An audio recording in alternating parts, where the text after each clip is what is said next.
Charles, we got to talk about Indiana Kirk and the Cash Crusade. How are you doing this fine evening? I'm doing very well. It's many hours ahead of New York City here in Thailand, and back at a usual and preferred place. I won't say specifically where I am because it's Thailand's a big place, but I'm in. They pronounce it here Phuket, and I found a hotel that's literally right on the beach. And it's very simple but nice, clean rooms and preferred place. Relax. Whoa, very relaxing. I sent you a picture of the view from just outside my room, which I'm happy. Already shared it on Facebook, so I'm happy to share it. But it's a good place to get composed and do a lot of writing, which is what I'm doing. Relax. Now the sound's a little funny there. Inside my room, which I'm happy. I don't know what's going on there. Do a lot. Should I turn down the volume on my phone, maybe? No, I should prompt you that when I'm in a remote location like this and something like that happens, you got to keep talking because it's screwing up on my end, but I've fixed it. Sorry about that. So anyway, you're in Thailand. I'm traveling around here. We're going to be talking about Turning Point. A lot of people are really interested in what you have been uncovering, looking at the public filings. It's interesting, Charles, because whether it's whatever side of the political aisle people are on, it seems like they really like to root for whoever they like. It doesn't matter. They don't want us. Right. I'm getting messages on X and things like that from people who are like, oh, stop looking into this because they like Charlie Kirk, they like Turning Point, whatever it is. But that's not really the way the investigation can work if you want to be playing straight pool. We are just looking at facts and evidence, and whatever that reveals is what it reveals. Yeah, well, let's start with a comparison to the world of tennis. So when I was playing tennis, and I never was close to John McEnroe's level, in high school, he was 3 years behind me.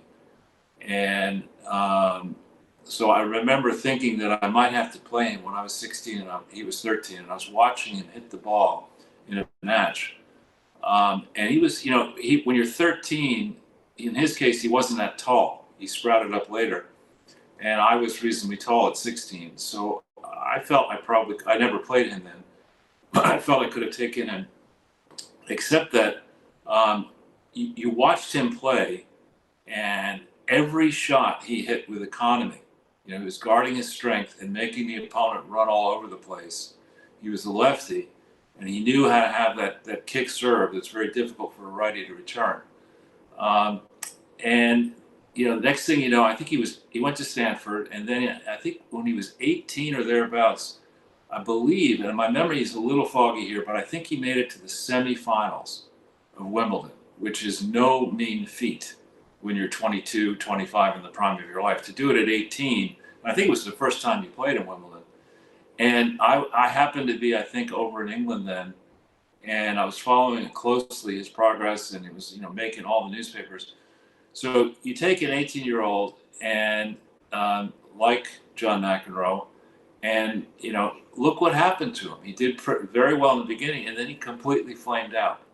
He had an emotional breakdown or whatever. He retired from tennis, and he was never the same. He played again, but he was never as good as he was in the early days. At least his record. And then you take a guy like Charlie Kirk. I would love, when I heard about his murder, I really thought that, I hoped this was a good guy who, who was not a saint, let's say, but who was somebody that could serve as a great example to young people, not simply in America, but around the world. That's what I hoped. And I cannot hope that now based on what I know. Ooh. And this is a sad admission on my part. I also can say I know enough now that if Erica Kirk tries to go against her critics, then that will tell us all we need to know about her. But isn't she doing that already?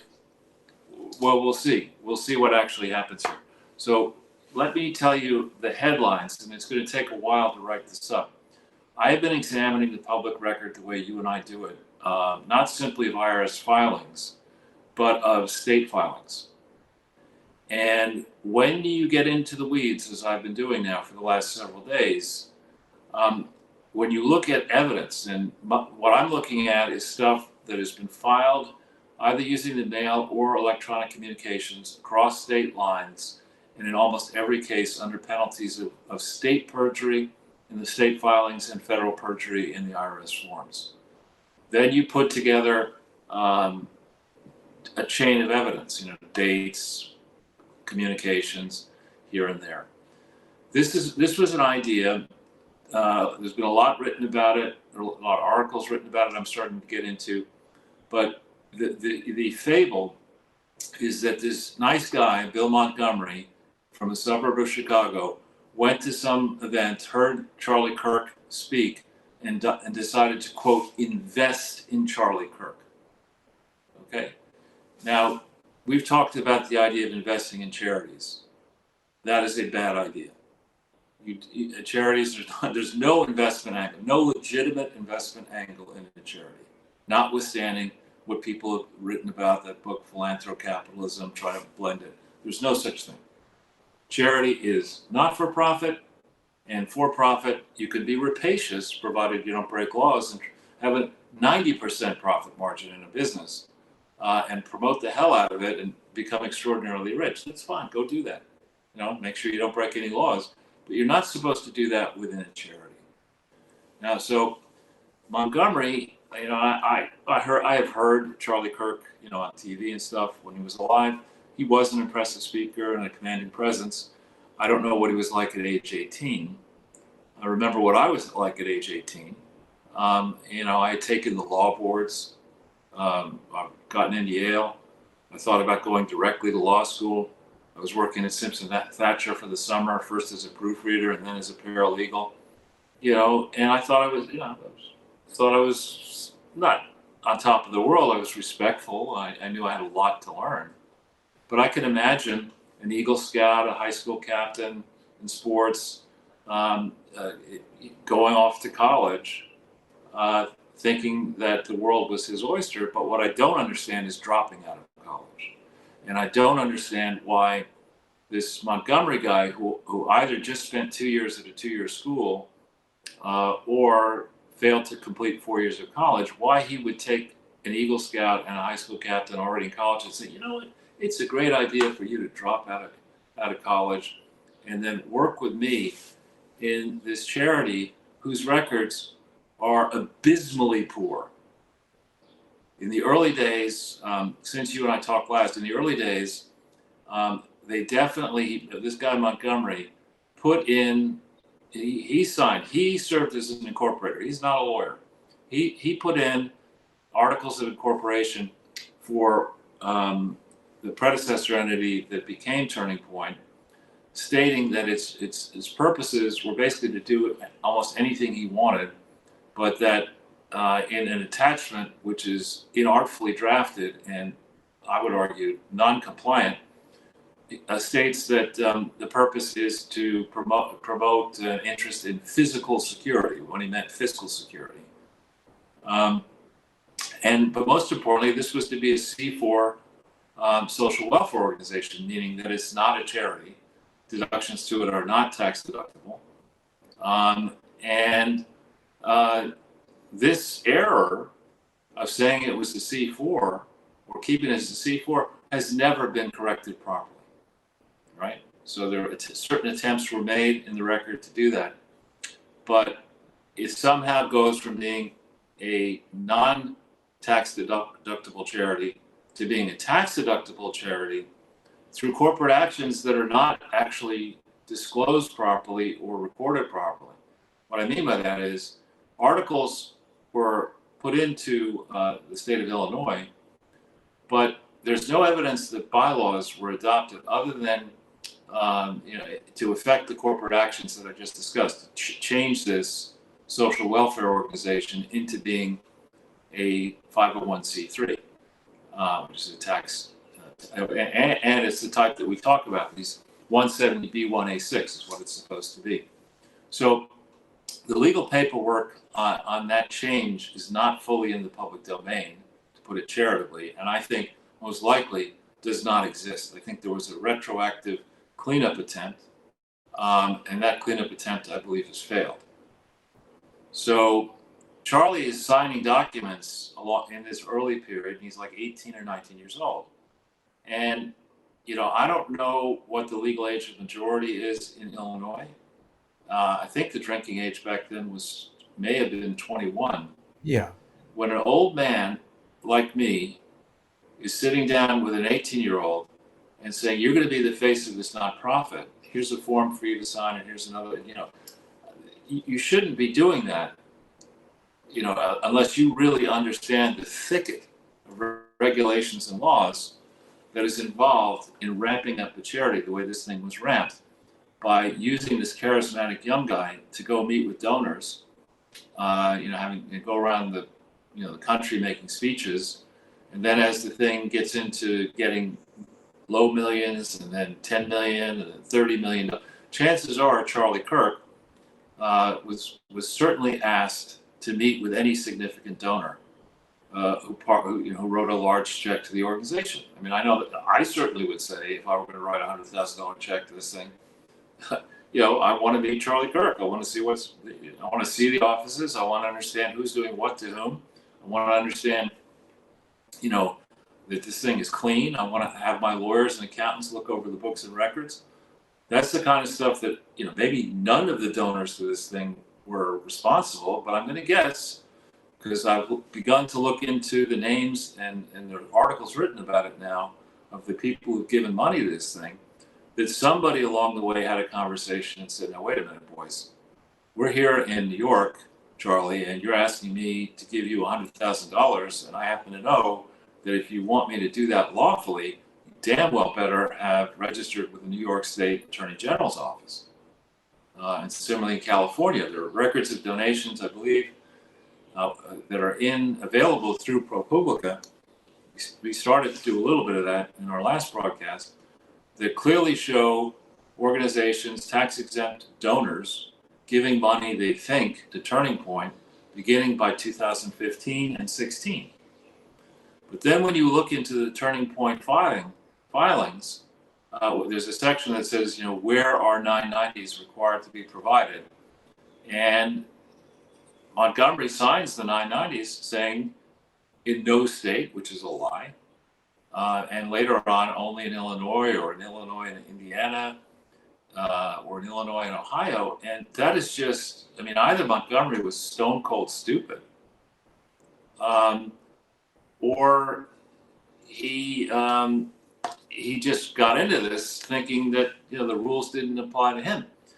Because by 2017, there is evidence in New York and evidence in California that they started to try to comply with these filing requirements. And why New York and California care a lot about this is there are many instances of fly-by-night scam artists going into these states with wealthy donors, talking smack about what they're going to do with contributions, but failing to actually use the money the way they intended, or worse, failing to even be a legitimate charity. So that's why these rules are on the books. And the people who are enforcing these rules, in theory, in New York and California, are Democrats, who, in New York's case, went very hard against the Trump family, legitimately hard, I would add, for what Donald did in 2016 with that fundraiser out in Iowa, and for other historical transgressions of the Trump Family Foundation, whatever they called it, in New York. So you look through this stuff, and what you see is the same tricks, some of the same tactics that we talked about in one of our earliest podcasts of what's in a name, using names, the legal name of Turning Point in the early period was first Turning Point USA in parentheses NFP. Then it was changed Turning Point USA, comma, NFP. The filings for Turning Point say that the name of the organization is Turning Point USA, no comma, NFP.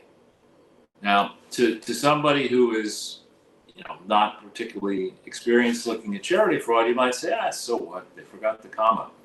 No, that is a big problem. A big problem. I don't know what you're on there. That's the initial registration in California. Right, you see that, but then let's look at going to ProPublica. That was the legal name, and that initial registration, I believe, was filed in 2018.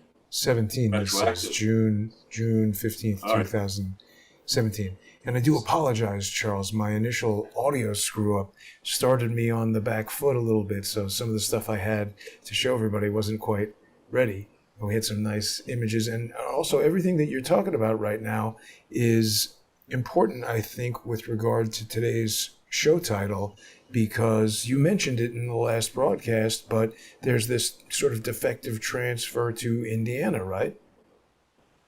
Exactly. That's a good point. Now, like why we thought of Indiana is when you set up a public charity, which is supposed to stand in the shoes of government, and you make a decision to start to send a young kid all over America and eventually outside America soliciting funds, you owe, and Kirk was a director, you owe duties of care, duties of loyalty, and duties, most importantly, of obedience to the law. You cannot say, I didn't know that that California had laws about fundraising when New York has law. You can't say that, right? If you're willy-nillying, all over the place, traveling, soliciting money, and Kirk was centrally involved in this. I don't think, he said, well, I'll let somebody else raise the money. I don't think that's the way this kind of thing works. In his case, he was the face of the organization, literally the face of the organization. He was the key person. And so when you look at, if you look there, you're flashing up, I believe, Turning Point NFP, what is down there for in the 990. And that filing right there, we're going to have to take a look at another one for the same period. But I believe what they've done there is they purposely adjusted the form, because that form where you see C, in a typical form, after the C is name of organization. And then below what's typed in there normally is a line that says doing business as : So the real name of this thing was not Turning Point USA NFP with no comma. Right? So why did they use that name? And one reason to use slightly similar names that are not actually correct is that by doing so, you begin to create the paperwork you need to open bank accounts to trap money outside the charity that has come in for use by the charity. And if you see it once, you could say, well, all right, so the first year they got it wrong, but they corrected it. Right? But that's not what we see here. We see the use of many different names. We see the use of instances where they're claiming the entity was formed in one state and not in another state.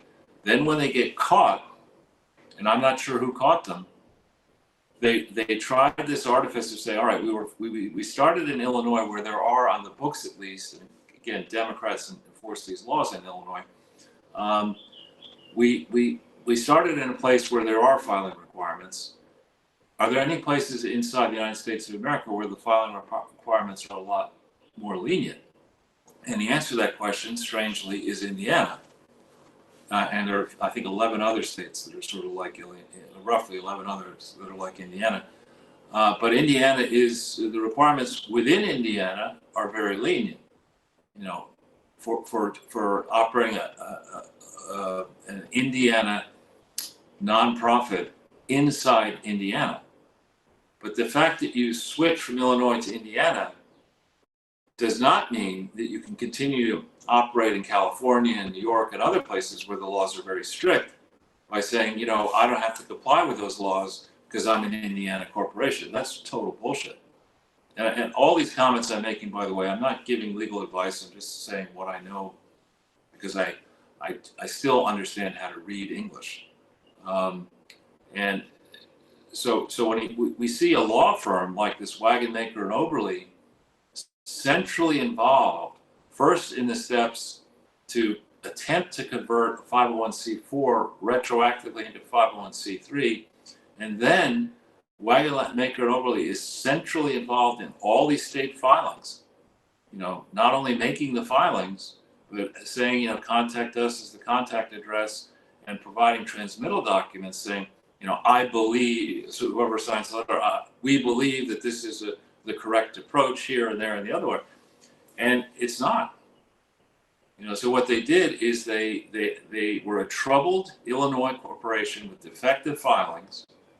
They attempted to, in my opinion, remedy that by domesticating, is the word, taking an Illinois corporation from Illinois into Indiana. But there's a real process with that. This is the first time I've looked into it, but I've looked into it carefully. When you do that, first of all, you have to have a plan of domestication. You have to explain why you're doing this. I haven't seen that plan yet. I've seen evidence that they did domesticate in Indiana, and there's in March of 2019, and they did leave, in theory, Illinois in June of 2019. But the filings for that encompass the period through June 30th, 2019 are very murky, contradictory, use the wrong name in the 990, I believe. And this is all as we watch fundraising explode, and all as we watch in 2016 the beginnings of what could be termed a diversion. Now, diversion sounds like it's not a serious problem. A diversion is a serious charity crime. That's where you raise money for one purpose, as the Clintons did, and you use it for another purpose that may or may not be tax exempt. So in the case of Turning Point USA, what they did is they decided, I think it's in the year ending June 30th, 2016, that they better take money out. This is as they're registering in New York and California and realizing that they failed to register properly in those states. They say, let's take money out of Turning Point USA and put it into something called Turning Point Endowment, which will base in Indiana. Problem with that is that the first time 1.8 million or so was taken out of Turning Point Parent, putting into endowment, the entity endowment was listed as being based in the same address, the same small building that I believe Bill Montgomery owned in Lamont, Illinois. So again, you hate to see that. Why do you need to have two separate organizations in the same building or in a nearby building? Why are you doing this? Why are you taking money out of the parent and putting it into something called endowment? Charles, let me stop you for a quick second, because we're just about a minute away from the First Amendment Forum, and I want to share something pretty interesting with you, and then we can continue talking about it with the sponsors of Crowdsource the Truth over at crowdsourcethetruth.substack.com and subscribestar.com and patreon.com/crowdsourcethetruth. Now, one thing that's a little bit frustrating is that there's so many different formats for this 990 document. And so here is the Turning Point USA NFP 990 from 2014. And it looks roughly like a document that maybe has been fed through a typewriter, as difficult as that is to believe in 2014. But it definitely looks different than some of these other 2014 PDF 990 forms that I found. And you're right, name of organization and doing business as. Now this says e-file graphic. This one is not the e-file form. So I'm going to continue to look into this, but maybe that's the difference that you're noticing, that one is e-file and one is not. I can't really find any others. I've been looking this whole time for other things that aren't e-filed, but that's an interesting point right there. And on that note, I think what we should do is head over to the First Amendment Forum, and then we'll get your response to that, see what you think, try to look for some more of these and get deeper into exactly what is going on with Turning Point USA. I want to remind people, please sponsor this show on subscribestar.com, patreon.com/crowdsource the truth. Also, people who follow me on X at JG_CSTT, you're going to get the sponsor exclusive content as well when you subscribe on X. And thanks to everybody